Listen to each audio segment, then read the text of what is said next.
Hello guys, मैं हूं रंजन मिश्रा और आज हम लोग सीबीएसई 2024 में करंट इलेक्ट्रिसिटी जो कि चैप्टर नंबर 3 है, जो भी क्वेश्चन आए हुए हैं उसको हम लोग डिस्कस करने वाले हैं। ठीक है, यहाँ पे फर्स्ट क्वेश्चन है, देखिए। ये अलग अलग कोड होता है, आपको पता है, अलग अलग कोड के अलग अलग क्वेश्चंस होते हैं। तो ये हमारा कोड जो था 5511 कोड है, सेट फर्स्ट का क्वेश्चन है।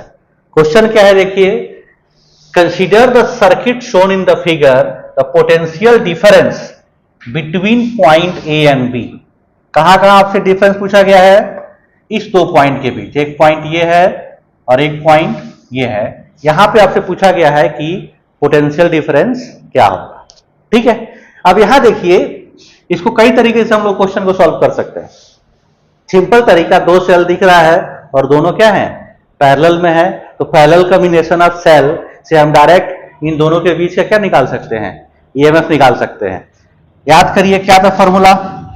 याद है आपको? इक्विवेलेंट ईएमएफ का फॉर्मूला क्या होता था? बोलो, क्या होता था? E1 upon R1, E2 upon R2 upon 1 upon R1, 1 upon R2। E1 कितना है? E1 है, देखो, 12।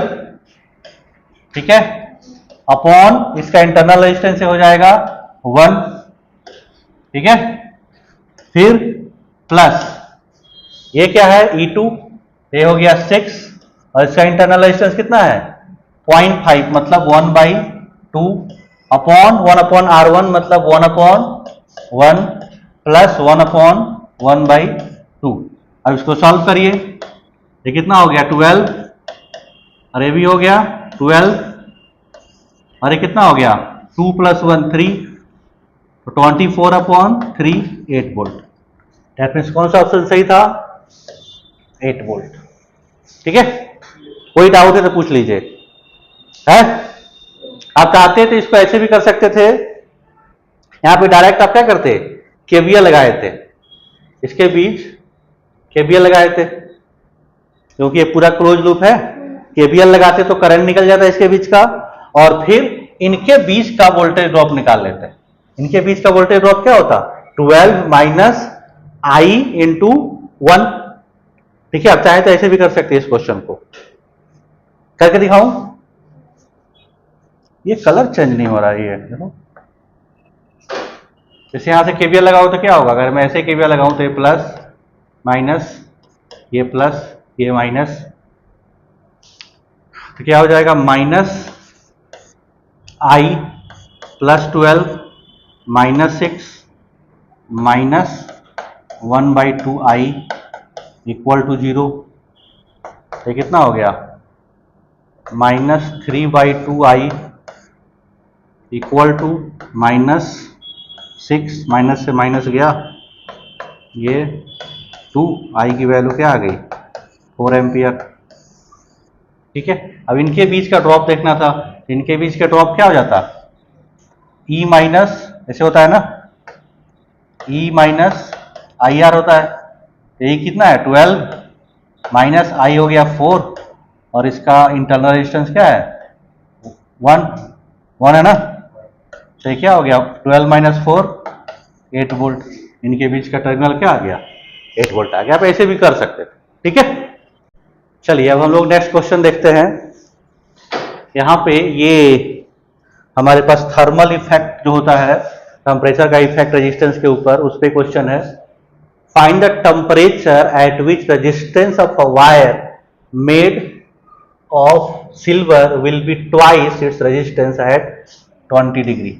ठीक है, take 20 degree Celsius as a reference point.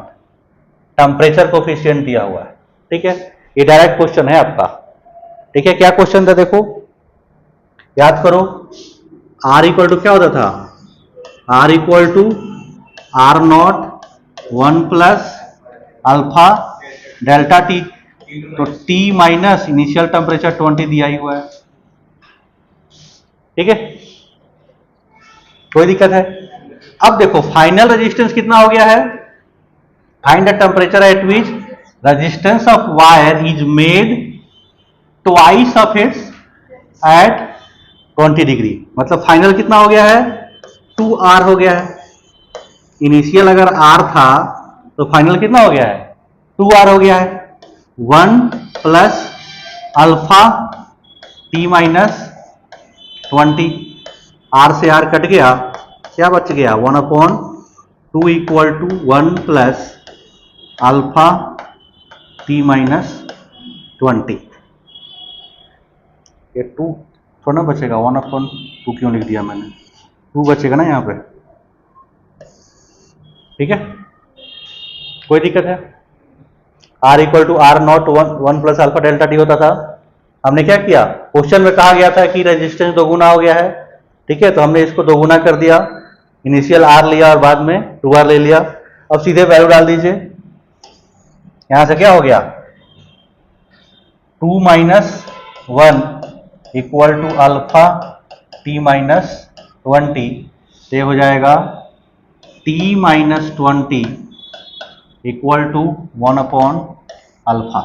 और अल्फा कितना है लिए, अब ये हो गया T माइनस 20 इक्वल टू, इसको ऊपर ले जा सकते हैं तो हो जाएगा 1000/4, 4 से हो गया 25, तो हो जाएगा 250, तो T की वैल्यू आ जाएगी 270 डिग्री सेल्सियस।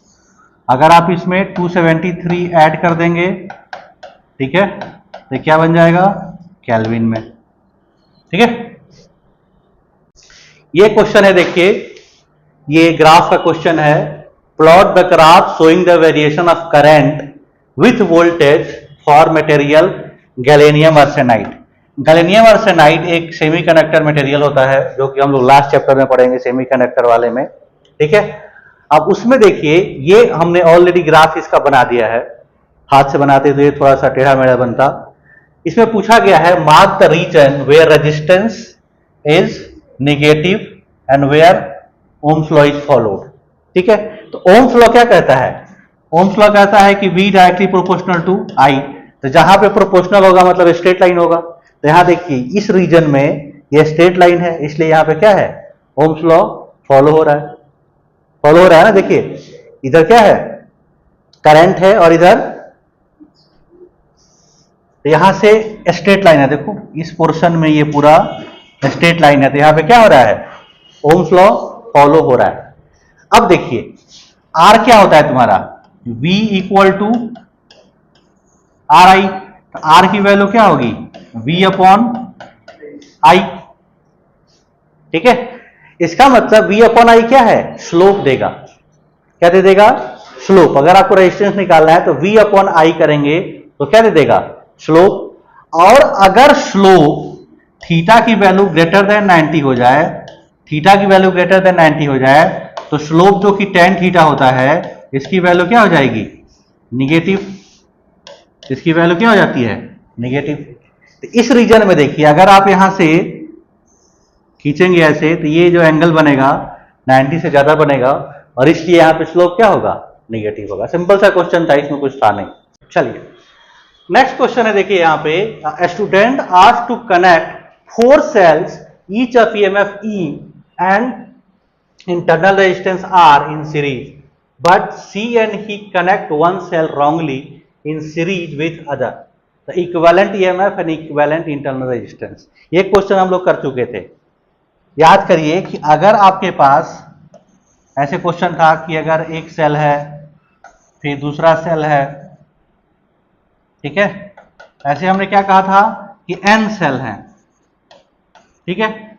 इसमें से अगर m सेल, याद करो अगर n सेल हैं, ठीक है, इसमें से m सेल क्या है, रॉन्गली कनेक्टेड है, m सेल क्या है, रॉन्गली कनेक्टेड है।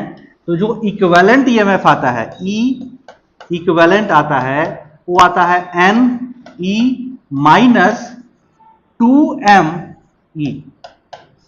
एक सेल एक और सेल को खा जाता है, ठीक है, ये हम लोग कर चुके हैं। तो यहां पे 4 सेल थे, तो यहां पे क्या हो जाएगा, 4E माइनस कितना रॉन्गली कनेक्टेड है, केवल एक सेल रॉन्गली कनेक्टेड है, तो 2 इंटू 1 माइनस ई, तो इक्विवेलेंट ईएमएफ क्या आ जाएगा 2E।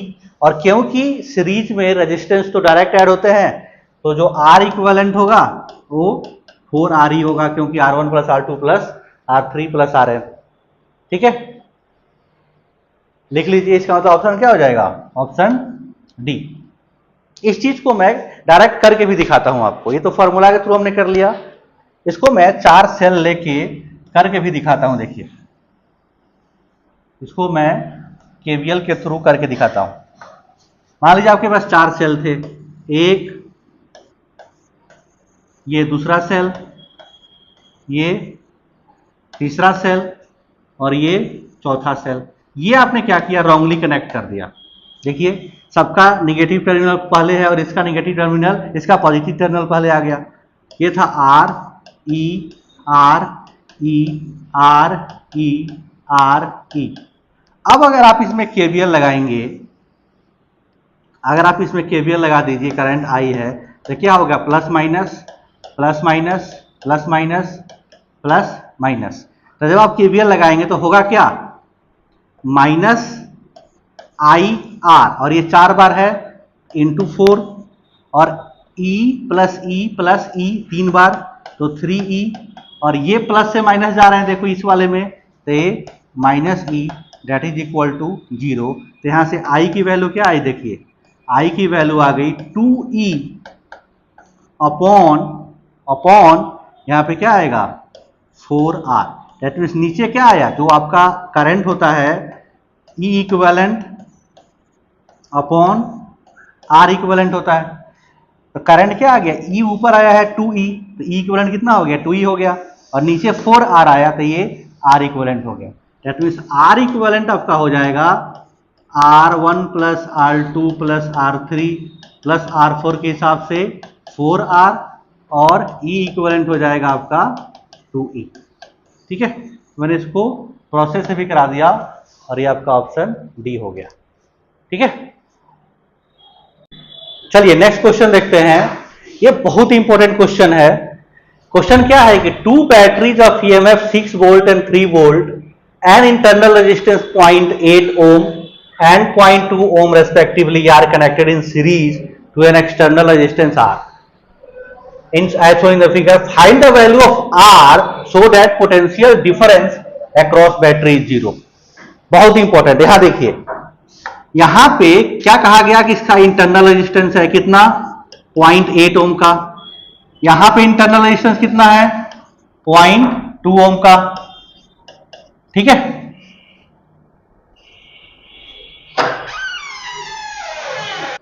ठीक है। अब क्वेश्चन में कहा गया है, बहुत इंपॉर्टेंट बात, कि voltage potential difference across 6 volt battery is 0। अब इस 6 वोल्ट के अक्रॉस पोटेंशियल ड्रॉप क्या होगा। अगर इसके अंदर करंट आई है, यहां देख लो, बहुत ध्यान से समझना है, इसके अंदर अगर ये E होता और ये R होता, तो टर्मिनल वोल्टेज क्या होता था, टर्मिनल वोल्टेज का फॉर्मूला क्या होता था, V equal to E minus I R. और इसको कहा गया कि इसके टर्मिनल वोल्टेज 0 है, इस सेल का टर्मिनल वोल्टेज क्या है, 0 है। अब इस सेल का टर्मिनल वोल्टेज 0 रख दो, E की वैल्यू कितनी है 6 माइनस अगर करंट I है इंटू इसका 0.8 इक्वल टू 0। इसको सॉल्व करोगे तो I की वैल्यू क्या आ जाएगी 7.5 एम्पियर। नहीं समझ में आया। अब क्या पूछा गया, इस वैल्यू को निकालना है, R को, इस R को निकालना है।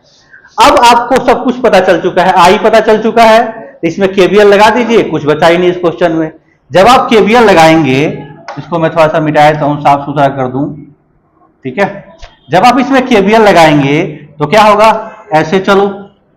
ठीक है, तो ये हो गया प्लस, ये हो गया माइनस, ये हो गया प्लस, ये माइनस, ये प्लस, ये माइनस। जब आप KVL लगाओगे तो माइनस IR माइनस, यहां 2 रजिस्टर और है, 0.2 वाला और 0.8 वाला, दोनों को एक साथ लिख दिया हमने, इंटू I, और ये माइनस से प्लस, ये भी माइनस से प्लस, तो दोनों को ऐड करके 9 दैट इज इक्वल टू 0। यहां से देखिए I को कॉमन लीजिए, तो माइनस I ये हो गया R और 0.2.81 हो गया +9 इक्वल टू 0। अब यहां से वैल्यू रख दो, I into 1 plus R equal to 9। I की वैल्यू है 7.5, 1 प्लस R इक्वल टू 9। यहां से सॉल्व करोगे तो R की वैल्यू आ जाएगी 0.2 ओम। बहुत ही आसान क्वेश्चन था, बस कंसेप्ट क्या लगाना था इसमें, टर्मिनल वोल्टेज का। ठीक है, थैंक यू। चलिए नेक्स्ट क्वेश्चन है, कहा गया है in uniform state wire conduction electrons move along positive X axis. Okay, let E and J be the electric field and current density in wire respectively. Then आपको E और J का direction बताना है। ये बच्चों वाला क्वेश्चन है। आपको पता है कि जो इलेक्ट्रॉन होता है, जिधर इलेक्ट्रॉन मूव करता है उसके अपोजिट डायरेक्शन में करंट का डायरेक्शन लिया जाता है। जिधर इलेक्ट्रॉन मूव करेगा उधर उसके अपोजिट डायरेक्शन में करंट होगा। I से डिवाइड करोगे, इसका मतलब अगर ये कहां जा रहा था, पॉजिटिव एक्स डायरेक्शन में, मतलब J का डायरेक्शन क्या हो जाएगा, निगेटिव एक्स डायरेक्शन हो जाएगा। ठीक है, नहीं समझ में आया? इलेक्ट्रिक फील्ड, इलेक्ट्रिक फील्ड क्या होता था, E होता था F अपॉन Q।